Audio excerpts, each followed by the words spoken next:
This is Brian Tatler from Diamond Head, and I'm blowing it up on Capital Chaos TV. You are number 6. All right, this is Todd Owens with Capital Chaos TV, and we're here tonight at Slim's in San Francisco. Opening night of the tour with a couple of guys from the legendary band Diamond Head. How you doing, Brian? Doing well, thank you. How are you? Very good. And we got Karl behind us hanging out in the tight dressing room. I'm doing okay. Stress level is lowering itself, thank you. All right, so it's been a pretty busy year for you guys so far. 2016. Obviously for you, Brian, I guess it's kind of 40 years since you started this whole thing, but I know you guys have been doing a lot of touring this year, new album out. I know you guys did a bunch of festivals, a bunch of European dates, and then just recently I've seen you've been hitting the UK and Ireland for quite a few dates. So how's the touring life for you, at least on the European side of things? It's been really good. This is a busy year for Diamond Head. We started this tour back in April. We've gone all across Europe. We've done about 31 dates, and now we're starting the US tour tonight here in San Francisco at Slim's, and it's going really well. The band's sounding great. We've been tweaking the set as we go and adding things, taking them out, and we're all in a good frame of mind, and I think we're looking forward to tonight's gig. Well, we're psyched to have you here. I guess officially this is only like your maybe second real U.S. tour, so I guess it's been no, more than that? Okay, all right, then correct me. I must correct you, this is our fourth. Fourth, okay. Yeah. All right. We came first in 2011. We went all round. We went up to Canada and did all those sort of dates, and then we came twice in 2013. We sort of did a West Coast tour and then an East Coast tour, or maybe it was the other way around. I guess that was my definition of a full North American tour. But you've done 4 extensive tours in the U.S. This is the fourth one. You got some U.S. touring experience behind you. Is there what's like made some of the major differences maybe of touring over in Europe and touring here in the United States? Distances, really. That's the major difference. Everything's much further apart, isn't it? It's such a massive country. In Britain, you can shoot up and down in a matter of hours, where it can take all day to get across. So you try and route the tour so you're not doing those horrendous drives. But until I did that, I had no idea. People told me about US tours and how big the country is, but until you do it yourself, you don't really appreciate it. If you do a 28-date tour in the UK, you'd be playing on every other block, right? Yeah, that's right. That'd be virtually impossible. So you got all this stuff coming up, and then as I mentioned earlier too, you guys had a new album that came out. So I don't know if it had been close to 8 or 9 years, I think, since the last album. And I know I've seen some quotes from you about how you were kind of done with maybe doing Diamond Head albums, continuing on, and then Rasmussen came into the band, and so maybe talk a little maybe talk a little about that and how it kind of maybe inspired you. Yeah, I was pretty uninspired to do another album after the last one. We didn't really get together in the same room, and it didn't seem to have the right feel for me, so I wasn't that bothered about doing another one. It seemed like a lot of work, and we had Nick emigrating to Brisbane, and of course Karl lives in America, so it became very difficult to write and rehearse.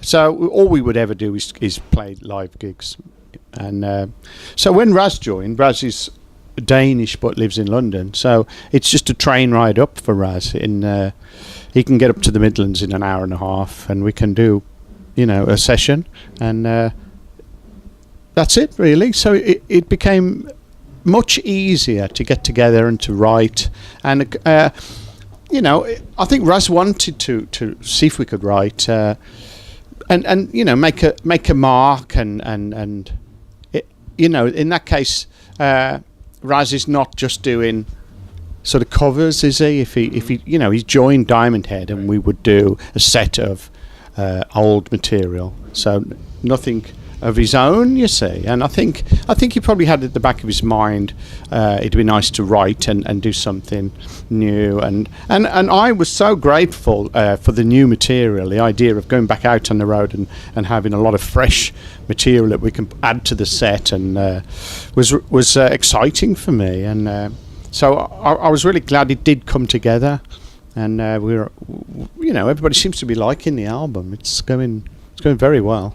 Gave it a couple listens today myself, and it's definitely a very nice album. Yeah. Very nice. What's the the writing process? Is it pretty collaborative, or is there one primary guy that writes? So you write a lot of the stuff? I do. I like to start it off with the music if possible. I'll come up with everything seems to start with a riff, and then I'll try and build on that riff, and then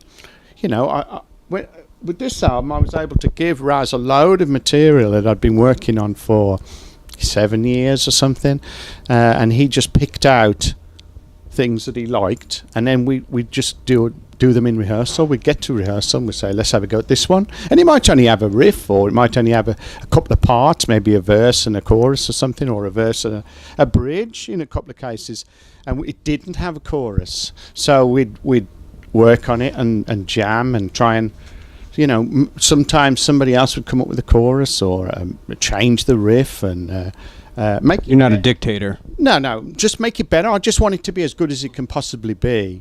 So I would tape everything, and Raz used to tape everything, and we'd go home and I'd go through every recording, and I'd make notes, and I work on the arrangement at home, and the song evolves to the best it can be until I can't think of any way of improving it.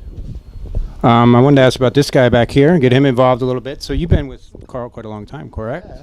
1991.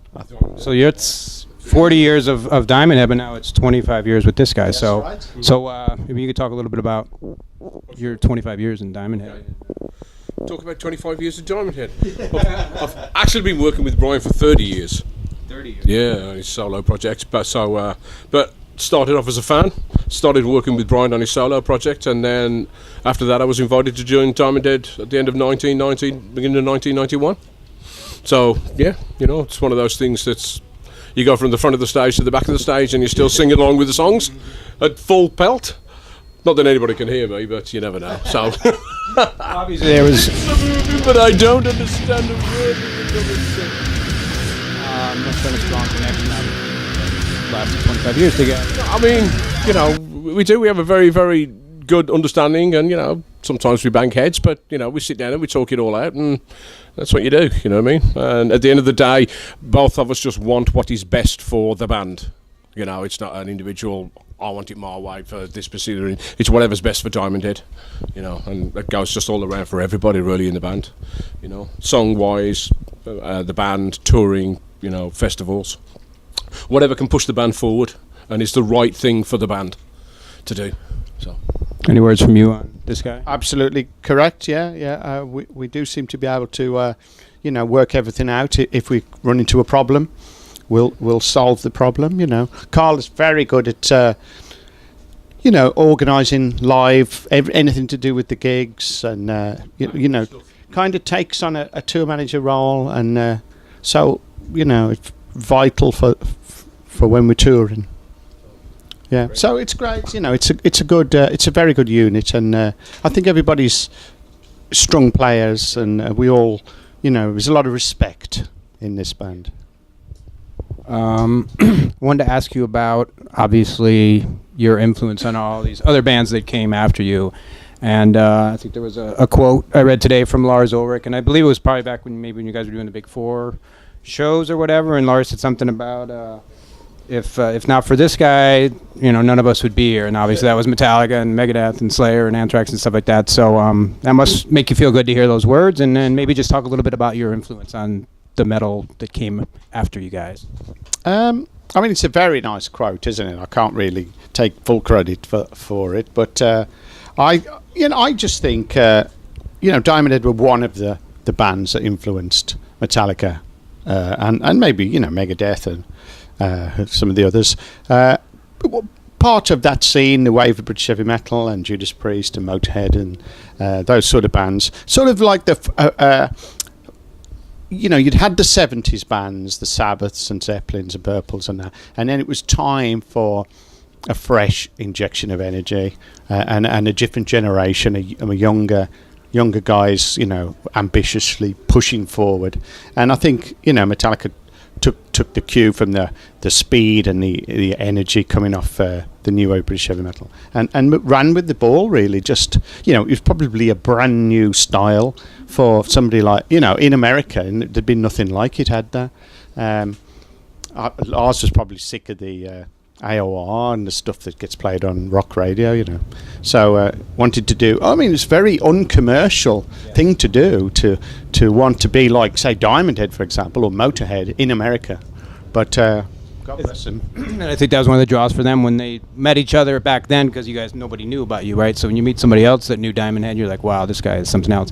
And it's cool if you look back in hit time how you had UK musicians that influenced American musicians, and then vice versa, American musicians in the UK, and then you guys obviously influenced a bunch of American bands. You mentioned a few of the bands, but some of your early influences, maybe back when you were thinking about starting this band 40 years ago? Yeah, I always think there's those three, the main bands, but I would also listen to Rush and Van Halen and AC/DC and Queen and Thin Lizzy, UFOs, tons of bands. I had an older brother. I've still got an older brother, but he would buy a lot of records and introduce me to bands like, Gentle Giant, for example, or I don't know. He'd just have records, and I'd listen to them and find out the good and the bad, really, and things that maybe I wouldn't have been exposed to had it not been for an older brother. I think it does help. I notice, at least on the new album, a lot of your lyrical themes are either kind of environmental or political or whatever. So I don't know if he wants to jump in here, or you can answer for him. But just a basic comment on you're here in the U.S. and we're 6 days away or 5 days away from a big election. So I don't like to talk too much politics. But any thoughts on the state of U.S. politics right now? Yes, Karl, because Karl lives in America. All right, Karl, as a fellow American, or at least living in America. American citizen, wow, yeah. Trump, Clinton, or none of the above? None of the above, to be perfectly honest. None of the above. So, it's a shame that out of a country of 340 million, those... Found two of the most despicable people and said, these are the two we want to run for president.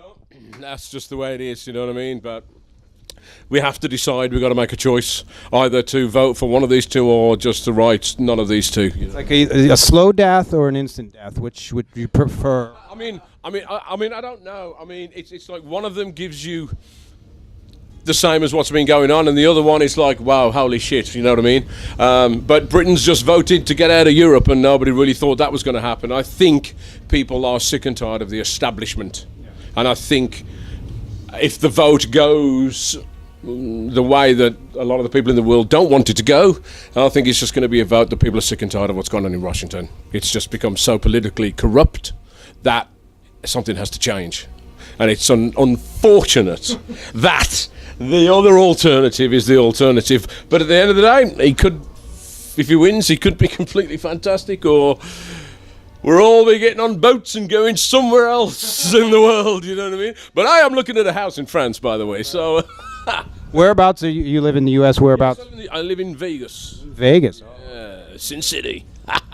Probably do a whole set on just Vegas stories. Yeah, absolutely. How long have you been in Vegas? Ooh, 2.5 years now. 2.5 years. So. All right, so talked about influences. I don't know, you have any gear that you'd like to talk about, guitars, amps, or anything in particular? Or Karl to talk about drums? I like Gibson Les Pauls, Les Paul Standard. That's been my guitar of choice for a long time. I used to play a Flying V. Flying V way back in the day. And there's a lot of pictures of me playing the Flying V.